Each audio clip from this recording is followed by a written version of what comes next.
what closure the criminal justice system can. You've waited nearly 50 years for this, and I also must acknowledge those who have fought alongside you for the answers.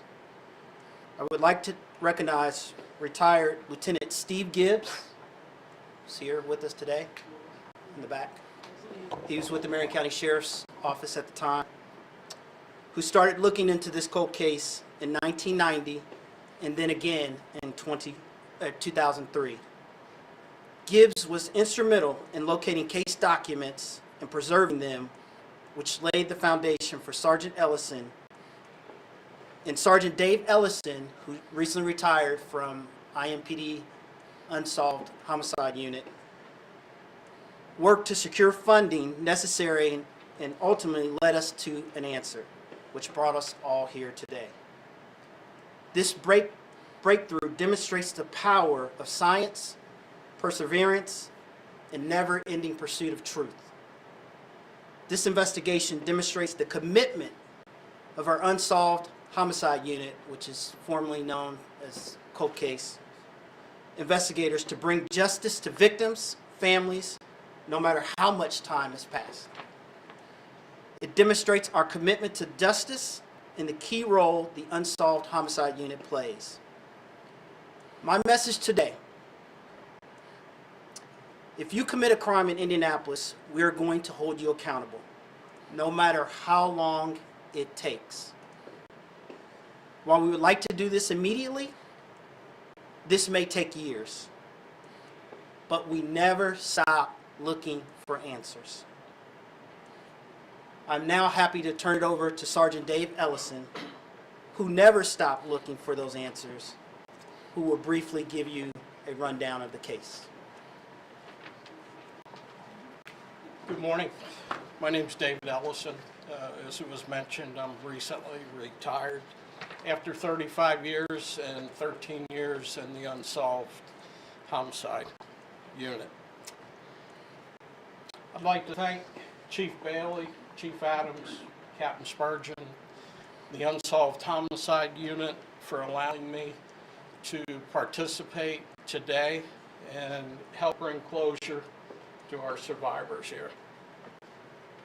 I want to briefly go over the facts and what got us to this point. It was back on August 19th, 1975, that Sherry, who was 11 years old, Candy 13, and Kathy 14, walked to the bonded gas station on East Washington Street, which was on the far east side. They made some purchases, left the gas station, went out onto the street. They decided they're going to hitchhike and go to Post Road. While they were doing that, a white male driving a station wagon stopped his vehicle to give them a ride. He instructed them all three to get into the front seat. As they left and proceeded to Post Road, Kathy, who was seated next to the driver, noticed that he wasn't stopping. She pointed out to him that it was Post Road, their stop, and he seemed to accelerate and kept going. He continued on US 40 towards Greenfield and past Cumberland, continued out just past the National Drive-In, where he stopped and turned around. Now, while he was doing that, Kathy was becoming upset. She told one of the girls to try to get out of the car. When one of the girls went to reach for the door handle, it had been removed and they could not get out. Kathy tried to hit the brake pedal, but her leg was not long enough, so she was unsuccessful. It was at that time that the suspect pulled out a handgun, put it to her head, and threatened to shoot her. As a result, they were totally complying at that point. He turned his vehicle around, heading back westbound on US 40 to 700 West, where he turned north. He went down a little bit, found a farmer's lane, drove back the lane to a cornfield, found an open spot, and parked. At that point, he instructed one of the girls to get out of the car. While he bound the other two, the girl was taken to the front of the car where she was sexually assaulted. She was then stabbed repeatedly. The throat was cut. He then went back to the other two girls that he had bound and gagged and got them out of the car and proceeded to stab them as well, leaving them for dead. They actually played dead to try to avoid being stabbed anymore. He eventually leaves and flees the area. Kathy and Candy managed to make their way out of the cornfield, make their way to US 40, where cars are going past. Eventually one stops. It was Gary McCormick and Victor Parsons. Victor was going to be here today, but something came up suddenly and he couldn't make it. I'm sorry. I know you were looking forward to seeing him. They both got help. They got the police and they got medics. The police got into the cornfield and quickly found Sherry and got her life-saving aid. They were all transported to the hospital. Sherry was in critical. Candy and Kathy were in serious condition. Obviously, they're here today. They all survived.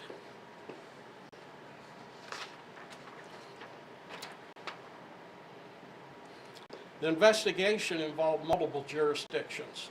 It started in Marion County. It went to Hancock County. As a result, those two agencies were the primary. Indiana State Police supported, as well as the Indianapolis Police Department.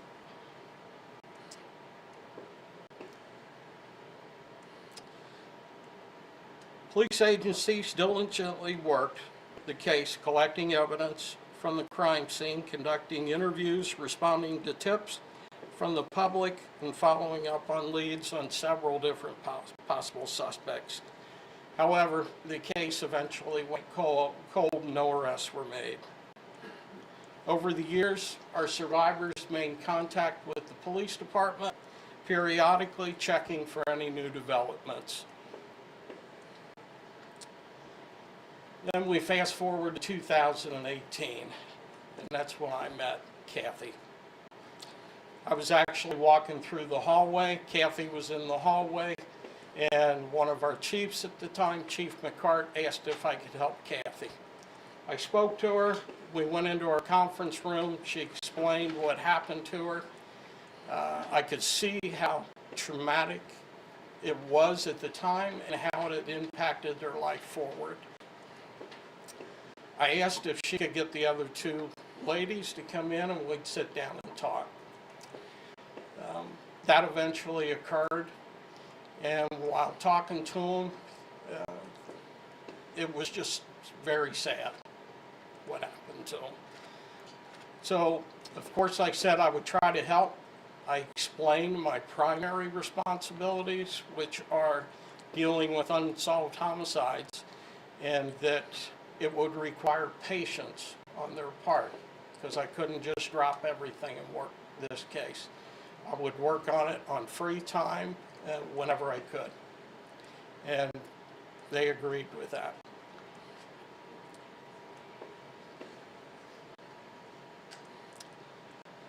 When you think about an unsolved homicide or cold case, it presents many challenges.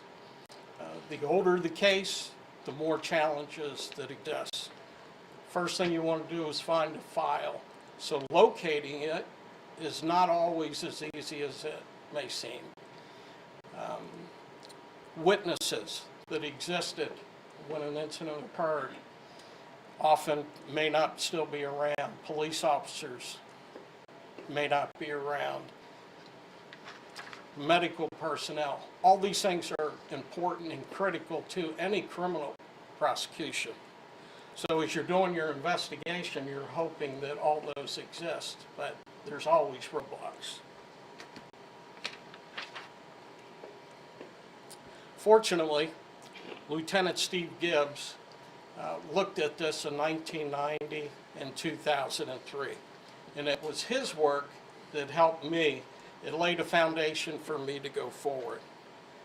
I know Steve's here, so Steve, thank you for what you did. In 2019, evidence was located, and it was at Hancock County Sheriff's Department. Evidence was transported to the Indianapolis Metropolitan Police Department, and after reviewing items, started targeting items that I thought had probative value to possibly produce a DNA profile. We started putting items in increments. During 2020, more items were put in. And basically, you're then waiting for results. And I'm working on other cases. I have trials. We're digging for bodies. A lot was going on in 2020. 2021, we began looking at an original suspect that was in the case. And then later, we were notified by the Marion County Forensic Services Agency that one of the items had produced a DNA profile of an unknown male. That was in 2021.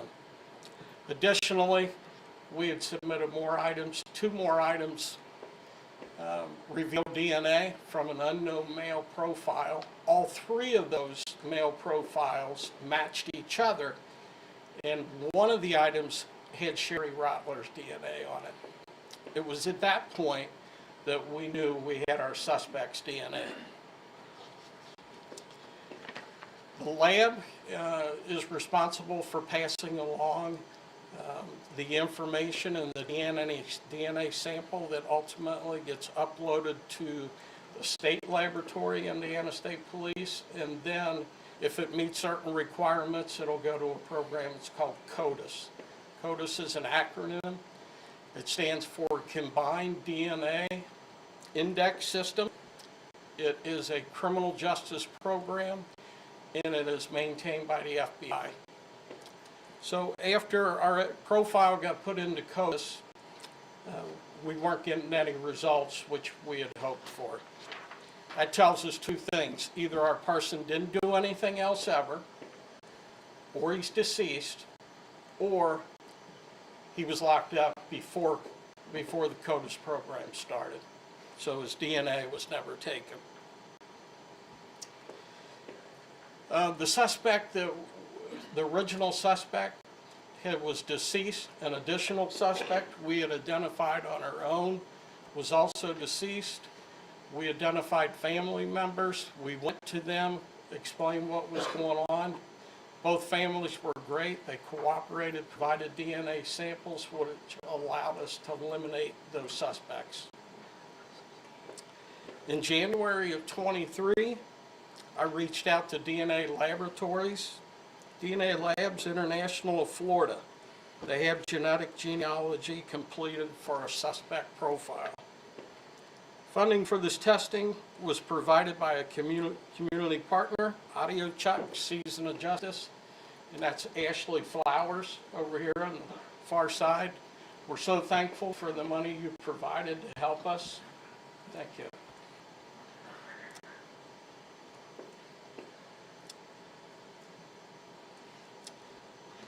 I also want to, is anybody here from DNA Labs? Yeah, Steve, yeah. Steve was instrumental. He's helped us before in situations getting funding. And Steve, thanks for your efforts. Thanks for the liaison with Ashley and DNA Labs. Appreciate it. We also wouldn't be here today without both of them. Last year, the genealogist at DNA Labs International used websites such as FamilyTree.com, GEDmatch.com, and DNA of the suspect to identify ancestors and, most importantly, a daughter and a son of the suspect. Sergeant Columbus Ricks and Detective Chuck Benner of the Unsolved Homicide Unit followed up on the suspected children. Both of these individuals were very cooperative.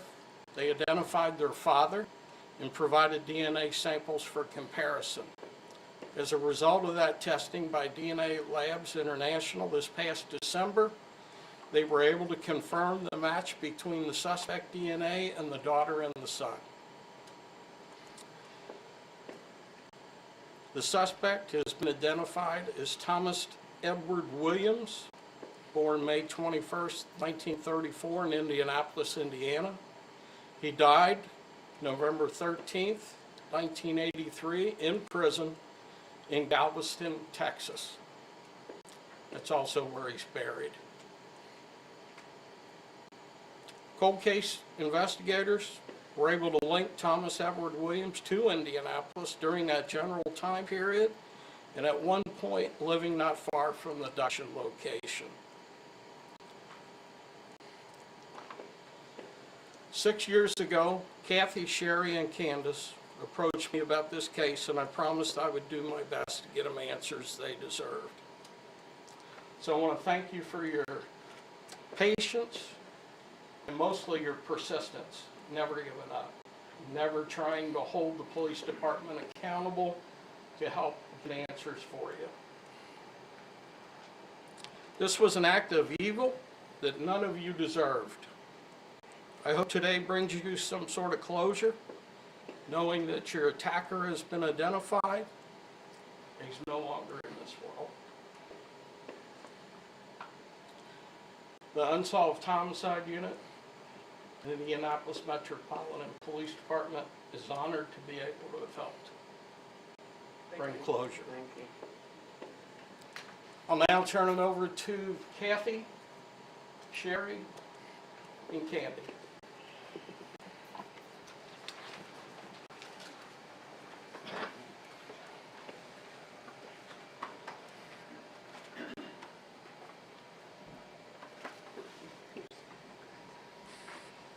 Good afternoon, everyone. I am Kathy Rotler. I'm joined here with my sister Sherry and our friend Candace. Hi. Hi. 48 years ago, on August 19th, 1975, our lives were changed forever and we became survivors. By the grace of God, there were 3 men that stopped to help me and Candace after the attack. I'd like to take a moment to thank them today and recognize everything they did. It was Victor and Philip Parsons and Gary McCormick, which Philip and Gary have passed on. It was because of their help and their decision to stop the car and assist us that we are here today. Soon after our case went cold and I tried to keep the case open, but it seemed every call I made was met with another dead end. Then in the late 1990s, I got a call from Lieutenant Steve Gibbs, who is now retired, and I'd like to thank him for trying to solve our case, even coming back from retirement to continue to work on it. That too came to an end, but I was determined not to That too came to an end, but I was determined not to give up, and a few years I can't read this. A few years went by before I contacted the cold case unit again. It was after that exchange that David began to keep me informed on what was happening with our case. Even after he retired, he has kept in touch with me until we got here today. I want to thank all the investigators who worked on this case, some who are in this room, many who are not. I also need to acknowledge my family who has been by my side the entire time. That includes my sisters and children who are here with me today, and my mom and sister who have passed on, and my father who could not be here today. I stand here before you today as a survivor who has learned the true meaning of patience.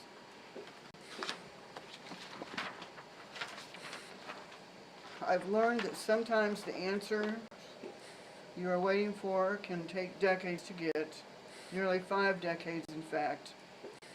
But I feel it's all on God's time, and it was well worth the wait. There were times over the past 48 years that I felt no one was working on this case. But I kept hoping and praying, and I'm so glad that I kept my faith in myself. I'm so glad I kept faith in myself and investigators. My messages to other survivors out there is never give up and continue to fight to keep your case open. This is a day I never thought would come, but I told myself to keep going and never to stop searching for answers. Today we got our answers, and I'm so thankful for that. I'd like to turn it over to Steve from DNA Labs International. Thank you.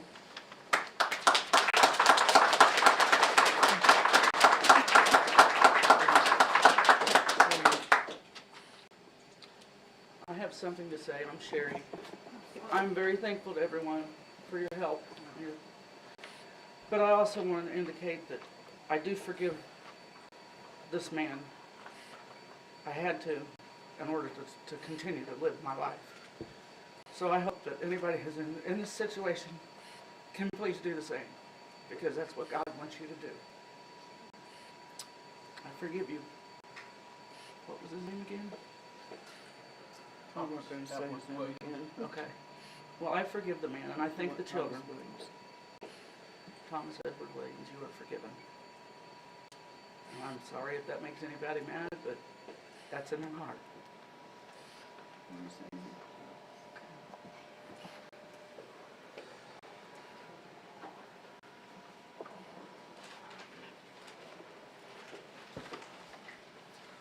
Hi everyone, I'm Steve Du Bois from DNA Labs International. Just to go into a little bit about how the genealogy part of this case was done. DNA Labs is a private forensic lab that's based out of South Florida. Our genealogical process, meaning the process that was used to create this profile that was allowed us to help identify the suspect, is accredited through the ANAB. Around 12 months ago, Sergeant Dave Ellison called me and started talking about this case. There are a lot of steps to go through for a genealogical case to move forward. There's a lot of boxes that have to be checked. Literally, probably 10 minutes into the phone call, I realized that this case was a very good candidate for genealogy and that it needed to be moved forward. I made a few phone calls. I was able to talk to Ashley, and we were able to move this case forward with DNA Labs International. We got a sample from the Indianapolis-Marion County Forensic Lab. We took that sample forward using the Kintelligence Kit, and we were able to create a genealogical profile. That profile was then downloaded to the approved law enforcement databases, and then our genealogists took over at DNA Labs International. Our genealogists were able to come up with a suspect and with close relatives that matched. So then what we did, we took that information, gave it back to the detectives at IMPD, and they were able to go to those family members, get samples. Those samples were brought back, and in kinship testing, we were able to confirm the original SDR profile that was used out of the case. So basically, you're taking a genealogy, or an SDR profile, which is a normal forensic police profile, which we cannot use in genealogy, and then out of the DNA, we're creating a genealogy profile that can use to move forward in this type of research. Those two swabs were used. We did the kinship testing, and obviously that's why we're here today. We would be really remiss, obviously, if we didn't talk about these three ladies and their bravery. We'd also be remiss in talking about the detectives, the crime scene personnel, and the laboratory personnel that preserved evidence for over 40 years.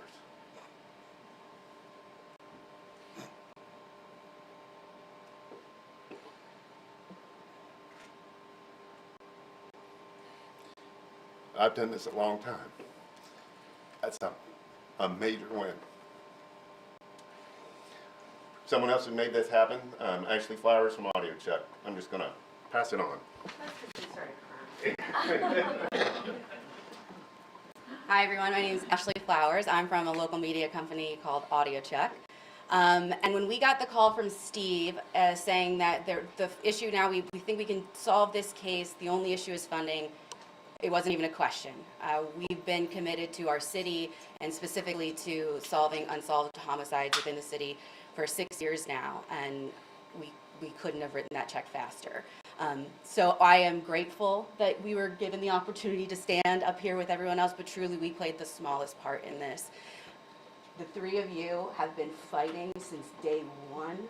For almost 50 years, you've been fighting and advocating for yourselves. You are the reason we are here, and I think so many people, including myself, are going to look up to you, and your message to survivors is so powerful. So thank you for fighting every day, because I know it wasn't easy. And thank you guys for listening, because it sounds simple, but I've seen a lot of departments not listen. And the work that you guys did behind the scenes is absolutely incredible. Wouldn't be here without you. And I know everyone wishes this could have come sooner. And I think the truth of the matter is the technology wasn't there. And now we have this brand new tech that gives me so much hope that so many other unsolved homicides can be closed out as well. So, thank you, everyone. I'll just close with this. I think Ashley said something there, and Kathy said something that I think needs to be reiterated. There are many families in our community that are seeking justice for their loved ones, that their cases remain unsolved. I hope today gives us all a little bit of hope that those cases remain on our radar, they remain with our unsolved homicide unit, and I would encourage any of you who are listening today who want answers to reach out to our Victim Assistance Unit at 327-3475, 3475. That's our main homicide unit. They will connect you with our victim assistance to try to track down the answers that you need, because these cases never go away, and today is a shining example of that. So I just want to also acknowledge Candace, Sherry, and Catherine, and give them another round of applause.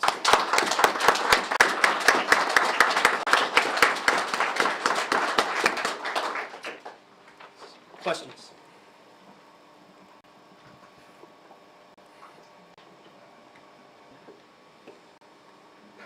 No questions? I guess this is for Candace, Sherry, and Catherine. You mind asking or answering anything else? What, if you go to the mic again, what does this mean to you guys? It means closure for me. I'm at peace now within my heart. Sorry. It means closure for me. I'm Candace. It's put peace within my heart, and it's also gave justice to my parents and the brother that's passed as well. And I'm a survivor. Thank you.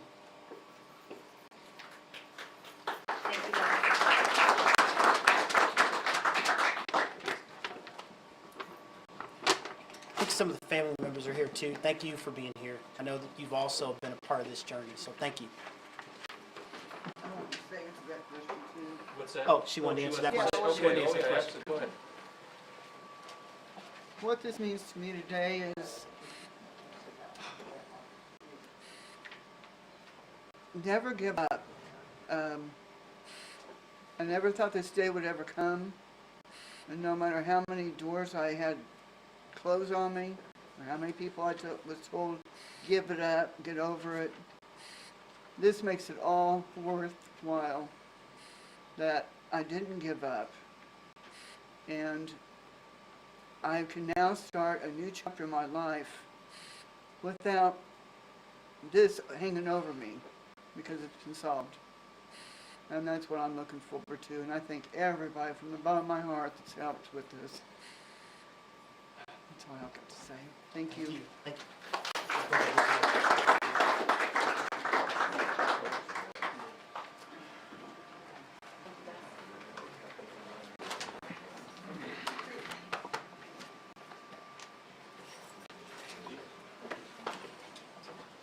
Everybody, don't forget your forgiveness. It's important.